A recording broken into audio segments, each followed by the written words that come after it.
नमस्कार, स्वागत है आपका हॉर्नबिल टीवी भारत पर। आइए देखते हैं अब तक की खबरें। बिहार के पर्यावरण मंत्री डॉक्टर प्रेम कुमार वन एवं जलवायु परिवर्तन विभाग बिहार सरकार की अध्यक्षता में दिनांक 9 अगस्त 2024 को अपराह्न 6 बजे बिहार पृथ्वी दिवस के अवसर पर 75वां वन महोत्सव मनाते हुए वृक्षारोपण कार्य डीएवी स्कूल में किया गया, जिसमें स्थानीय विधायक डॉक्टर मिथिलेश कुमार एवं जिला परिषद अध्यक्ष श्रीमती अदिति कुमारी ने विशिष्ट अतिथि के रूप में कार्यक्रम को संबोधित किया।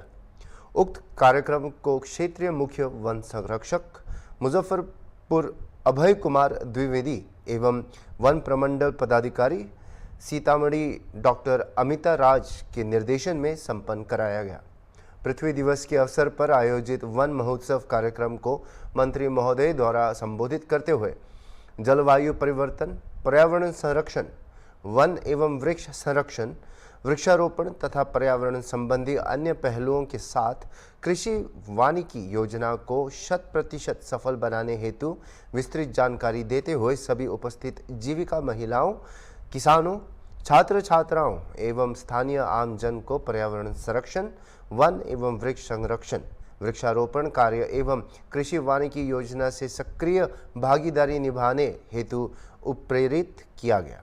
साथ ही 11 सूत्री संकल्प मंत्री द्वारा सभी उपस्थित गणमान्य लोगों को दिलाया गया।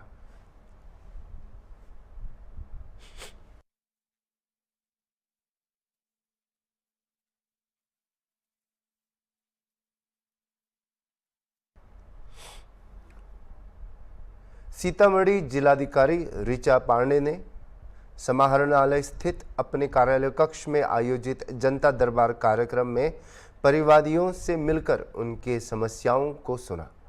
कुल 62 परिवादी जनता दरबार में आए। जिलाधिकारी द्वारा बारी बारी से सभी परिवादियों से मुलाकात की गई एवं उनके समस्याओं को सुना गया। जनता दरबार में अधिकांश मामले अतिक्रमण, भूमि विवाद, आपसी विवाद, सामाजिक सुरक्षा, स्वास्थ्य, सड़क, विद्युत, पीएचडी एवं अन्य विभागों से संबंधित थे। जनता दरबार कार्यक्रम में उपस्थित अधिकारियों को निर्देश दिए गए कि प्राप्त जन शिकायतों के निष्पादन की दिशा में पूरी प्रतिबद्धता के साथ कार्य करना सुनिश्चित करें। इसमें किसी भी तरह की कोताही स्वीकार नहीं होगी। आज जिला पदाधिकारी सीतामढ़ी श्री ऋचि पांडे के द्वारा लोक शिकायत निवारण अधिकार अधिनियम के तहत द्वितीय अपीलीय प्राधिकार की सुनवाई की गई। कुल 7 परिवादों की सुनवाई की गई, जिसमें 2 पर आदेश दिए गए हैं।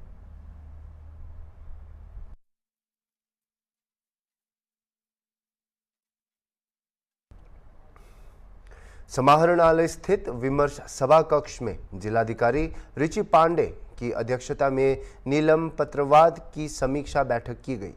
जिलाधिकारी ने सभी नीलम पत्र पदाधिकारियों को निर्देशित किए कि जो भी मामले हैं उनमें धारा 7 के तहत नोटिस जारी करते हुए तमीला करवाएं। बड़े बकायेदारों के विरुद्ध प्राथमिकता के आधार पर विधि सम्मत नियमानुकूल कार्रवाई की जाए। वैसे मामले जिनमें राशि अधिक है उनमें तत्परता के साथ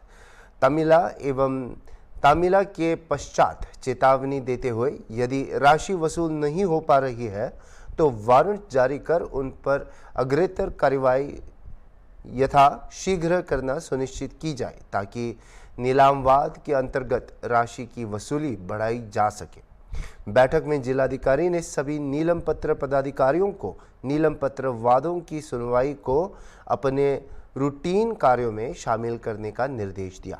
साथ ही संबंधित पदाधिकारियों को निर्देशित करते हुए कहा कि अपने अधीन न्यायालय में प्राप्त आवेदन एवं अभिलेख का रजिस्टर 9 एवं 10 से मिलान करना सुनिश्चित करें। साथ ही नीलाम पत्रवाद से संबंधित मामलों की प्रतिदिन सुनवाई करने तथा प्राथमिकता के आधार प्रति माह अधिक से अधिक मामलों में ऋण वसूली की कार्रवाई करने का निर्देश दिया गया। नीलाम पत्र पदाधिकारियों को निर्गत वारंट, प्राप्त आपत्तियां, नोटिस, तामील हेतु लंबित मामलों आदि के संबंध में भी अविलंब आवश्यक कार्यवाही करने का निर्देश दिया गया।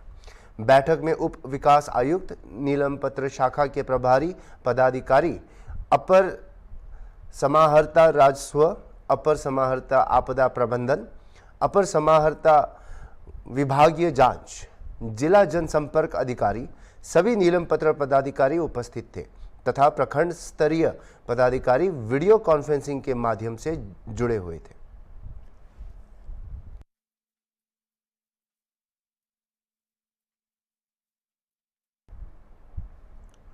आज 48वीं वाहिनी सशस्त्र सीमा बल में स्वापक औषधि और मनः प्रभावी पदार्थ अधिनियम, जिसे हम कहते हैं एनडीपीएस एक्ट, इस पर एक महत्वपूर्ण प्रशिक्षण कार्यक्रम आयोजित किया गया। इस कार्यक्रम में एसएसबी के जवानों और अधिकारियों को नशीली पदार्थों से संबंधित कानूनी प्रावधानों और प्रवर्तन की जानकारी दी गई। प्रशिक्षण में एनडीपीएस अधिनियम के प्रमुख प्रावधान, नशीले पदार्थों की पहचान और वर्गीकरण, जब्ती और गिरफ्तारी की प्रक्रिया, साक्ष्य संग्रह और संरक्षण और अदालती कार्यवाही की प्रक्रिया पर चर्चा की गई।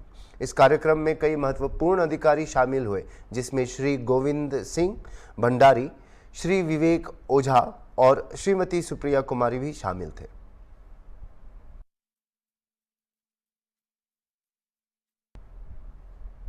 धनसुरा के केशरपुरा प्राथमिक विद्यालय में एसएससी कमेटी पर अंधाधुंध काम करने का आरोप लगा है। ग्रामीणों का कहना है कि पिछले 4-5 वर्षों का स्कूली शिक्षा का लेखा जोखा जमा नहीं किया गया है। इसके साथ ही पूर्व और वर्तमान प्राचार्य पर भ्रष्टाचार के आरोप भी लगे हैं। ग्रामीणों ने इस मामले की शिकायत जिला शिक्षा पदाधिकारी कार्यालय में लिखित आवेदन देकर न्याय की मांग की है। મારું નામ વિપુલભાઈ છે। હું મારા વાલી તરીકે ફરજ નિભાવું છું। મારો છોકરો ત્યાં ભણે છે, પરંતુ શાળાની અંદર એ પ્રોબ્લેમ ઘણા બધા ચાલે છે કે જેમાં વાલી મીટિંગ થઈ જો એ પણ થતી નથી। કમિટી એસએમસી કમિટી અંદર છે, પણ કમિટીમાં કોઈ આચાર્યબેન કોઈને પૂછતા નથી કે આપણે મીટિંગ કરવી છે, એસએમસીમાં કેટલો ખર્ચ પૈસા આવે છે, કેટલા વાપરવા જોઈએ, શું કરવું જોઈએ, શાળાની અંદર શું લાવવું જોઈએ, શું ના લાવવું જોઈએ। કમિટીવાળા અંદર પૂછવા જાય છે, પરંતુ બેનનો જવાબ એવો આવે છે કે હું ચોપડી ભળી લાવીશ, તમને જે હોય હું બતાવીશ। આવું તો લગભગ 3 થી 4 વર્ષથી ચાલે છે, પરંતુ બેન કોઈ જવાબ મળતું નથી બેનના જોડેથી। બસ એક જ જવાબ મળે છે કે હું ભળી લાવીશ, ચોપડી ભળી લાવીશ, એસએમસીની ચોપડી ભળી લાવીશ।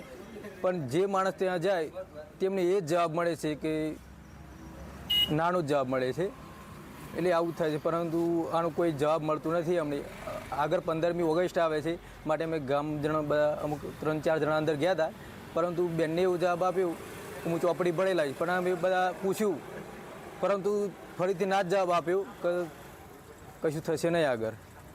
આ રીતે બેન અમને ધમકાવે છે ને આ બધું થાય છે અંદર, કોઈ જવાબ મળતો નથી અમને। અમે ડીપીઓ સાહેબને રજૂઆત કરવા માટે આવ્યા છે કે અમને કોઈ જવાબ મળે। ધન્યવાદ। શાળામાં કોને દાદાગીરી ચાલે?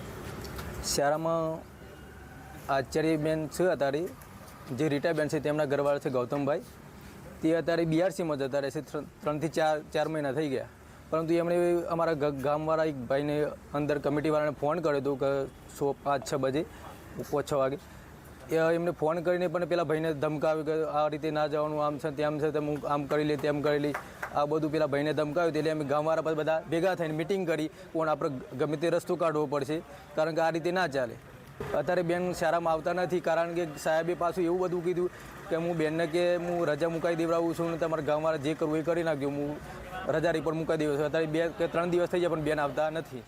અમે જિલ્લા શિક્ષણ અધિકારીમાં સમસ્યા એ લઈને આવ્યા હતા કે અમારી શાળામાં છેલ્લા 10-12 વર્ષથી એસએમસીના જે સભ્યો બનાવે એમાં કાયદેસરના જે બિલો મૂકવાના હોય, કોઈ સાધનો વિકસાવવાના હોય, એ બધી રજૂઆતો અમે આચાર્ય સાહેબને કરીએ તો એનો કોઈ રિસ્પોન્સ સારો મળતો નહીં, બરાબર।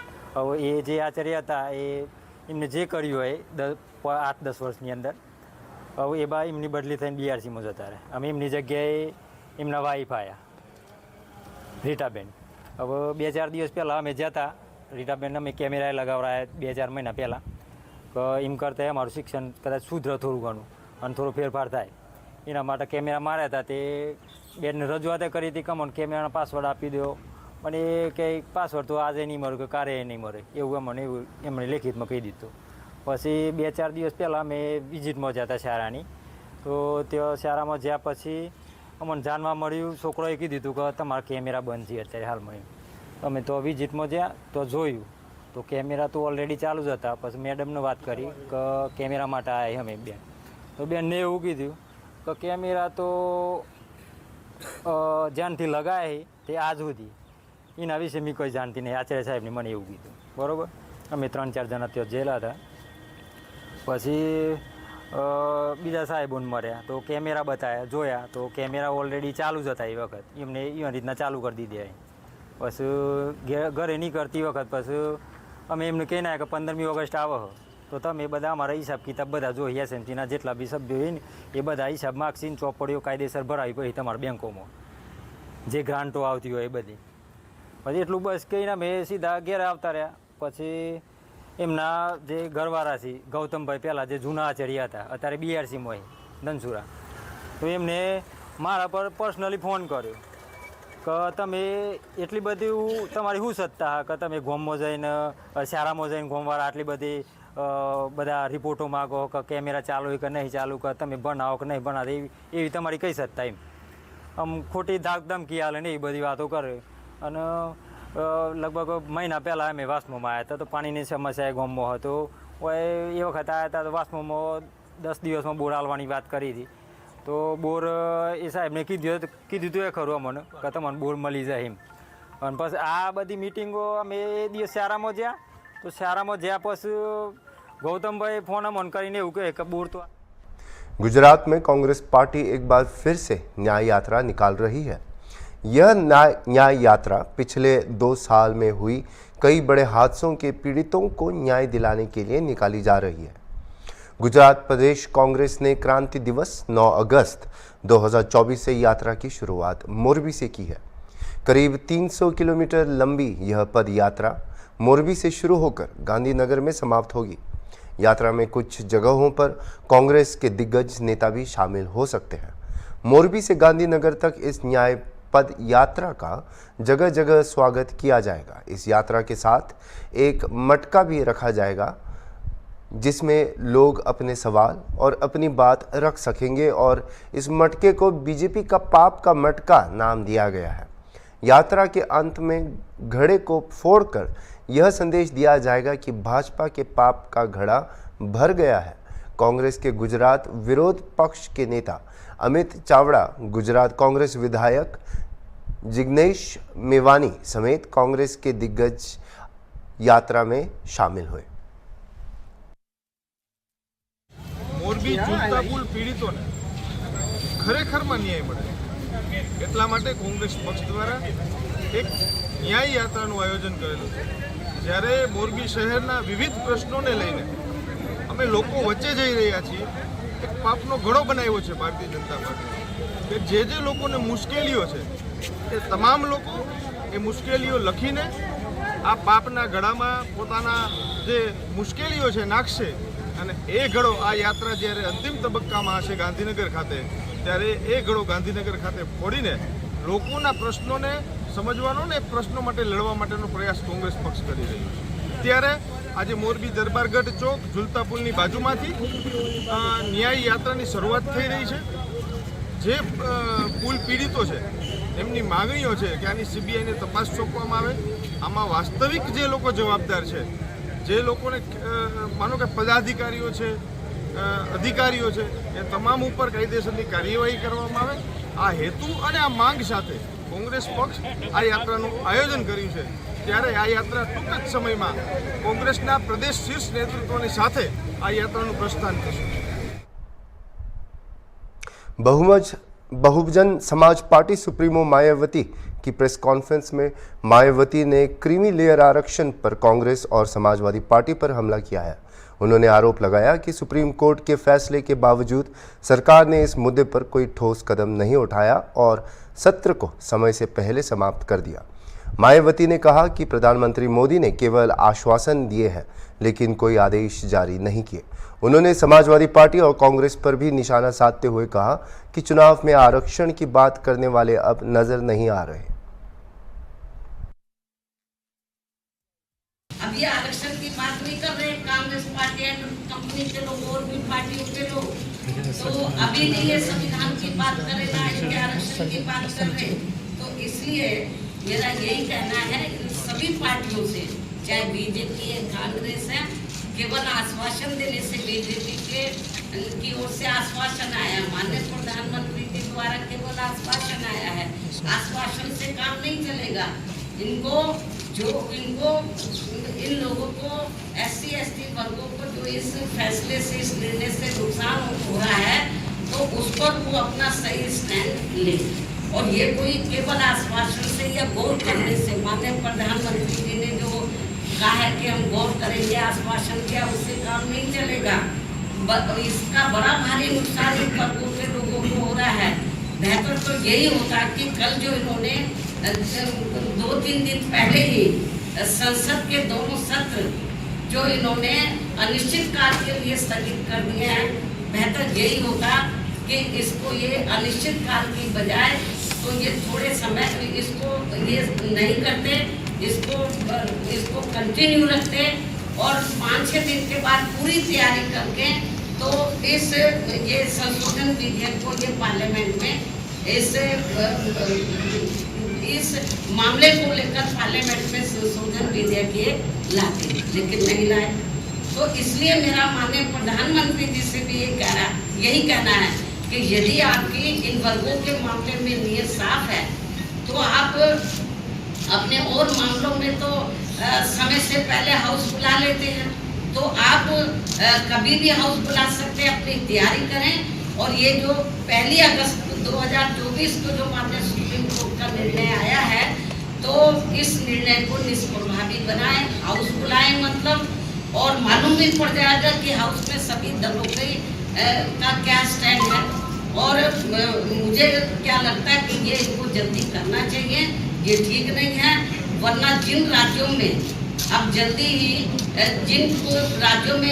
ही विधानसभा के आम चुनाव होने वाले हैं, तो इन वर्गों के लोग ना बीजेपी को माफ करेंगे, ना कांग्रेस को, ना अन्य पार्टियों को माफ करेंगे, क्योंकि इन्होंने इस बार जो 18वीं लोकसभा के आम चुनाव हुए हैं उसमें इन वर्गों के लोगों के साथ बड़ा विश्वासघात किया, धोखा दिया है। इनको कहा कि हम संविधान बचाएंगे, आरक्षण आपका खत्म हो जाएगा। अब ये चुप क्यों हैं? अब ये लोग चुप क्यों हैं? तो लेकिन इससे साफ जाहिर है ना ये संविधान को बचाने वाले हैं ना आरक्षण को बचाने वाले हैं। अब ये समझ में नहीं आ रहा आरक्षण को लेकर, ये जो संविधान को दिखाते घूम रहे थे सभी पार्टियों के लोग, अब क्यों नहीं संविधान को दिखा रहे हैं? अब क्यों नहीं आरक्षण की बात कर रहे हैं कि इनका आरक्षण जो निष्प्रभावी हो गया है, तो इसको प्रभावी बनाने के लिए इनको पार्लियामेंट का सत्र जल्दी ही शॉर्ट नोटिस में इनको बुलाना चाहिए और अपनी स्थिति बीजेपी की सरकार को क्लियर करनी चाहिए और बाकी पार्टियों को भी अपना स्टैंड क्लियर करना चाहिए, क्योंकि ये कुछ जरूरी बातें के लिए मैंने आज आप लोगों को तकलीफ दी है। हालांकि इससे भी मैंने पहले प्रेस बुलाई थी, लेकिन अब जो हालात जो स्थिति सामने आ रही है, कल मैंने ट्वीट भी किया, लेकिन ट्वीट में सारी बातें नहीं आ सकती हैं, ट्वीट में सारी बातें नहीं आ सकती है। इसलिए फिर मैंने सोचा कि मैं मीडिया बंधुओं के समक्ष जाकर अपनी पार्टी की सही स्थिति आप लोगों के सामने इस संबंध में रखूं, इसलिए आज मैंने आप लोगों को तकलीफ दी है। इन्हीं जरूरी बातों के साथ अब मैं अपनी बात यही समाप्त करती हूँ। धन्यवाद। जय भीम व जय। गोसाईगंज पुलिस ने साधु के भेष में लूटपाट करने वाले 4 अभियुक्तों को गिरफ्तार किया है। ये आरोपी नशीला पदार्थ प्रसाद के रूप में खिलाकर लोगों को विक्षिप्त करते थे। आज सुबह एक ग्रामीण ने साधु का भेष धारण किए अभियुक्त को पहचान लिया और पीटा, जिसका वीडियो सोशल मीडिया पर वायरल हो गया। डीसीपी साउथ तेज स्वरूप ने बताया कि 10 अगस्त 2024 को कमला खेड़ा गांव में 4 अभियुक्त अमित, आकाश, सागर और अक्षय जिनकी उम्र 20 से 25 साल है और जो मेरठ के निवासी हैं, उनको पकड़ा गया। ये सभी साधु का भेष बनाकर घूम रहे थे और एक व्यक्ति को नशीला पदार्थ खिलाकर उसका सामान चुराया था। पुलिस ने सूचना मिलने पर तुरंत मौके पर पहुंचकर उन्हें हिरासत में लिया और उनके खिलाफ उचित धाराओं में मामला दर्ज किया है। इनका आपराधिक इतिहास भी खंगाला जा रहा है। आज दिनांक 10/8/2024 को समय करीब 9 बजे थाना गोसाईगंज के गंगाखेड़ा गांव में 4 साधु वेशधारी अपराधी पकड़े गए हैं, जिनके नाम क्रमशः अमित, आकाश, सागर एवं अक्षय है, जो मेरठ के आसिफाबाद समसपुर थाना किला परिचित के रहने वाले हैं, जिनकी उम्र करीब 20 से 25 साल है सभी की। ये कई दिनों से यहाँ साधु के भेष में घूम रहे थे। कल इन्होंने एक आदमी को कुछ नशीला पदार्थ खिला करके प्रसाद के रूप में तिलक लगा करके उसको विक्षिप्त किया और उसके यहाँ से कुछ सामान ले गए। आज फिर वहीं टहल रहे थे ये, तो ये गांव वालों ने इनको पकड़ लिया। पुलिस को सूचना मिली, तत्काल पुलिस ने इनको पहुंच करके कब्जे में लिया। इनके खिलाफ सुसंगत धाराओं में अभियोग पंजीकृत किया जा रहा है। इनका आपराधिक इतिहास ज्ञात किया जा रहा है तथा इनके अन्य जो अपराधों के बारे में भी पूरी जानकारी की जा रही है। अभी के लिए इतना ही और खबरों के लिए देखते रहिए हॉर्नबिल टीवी।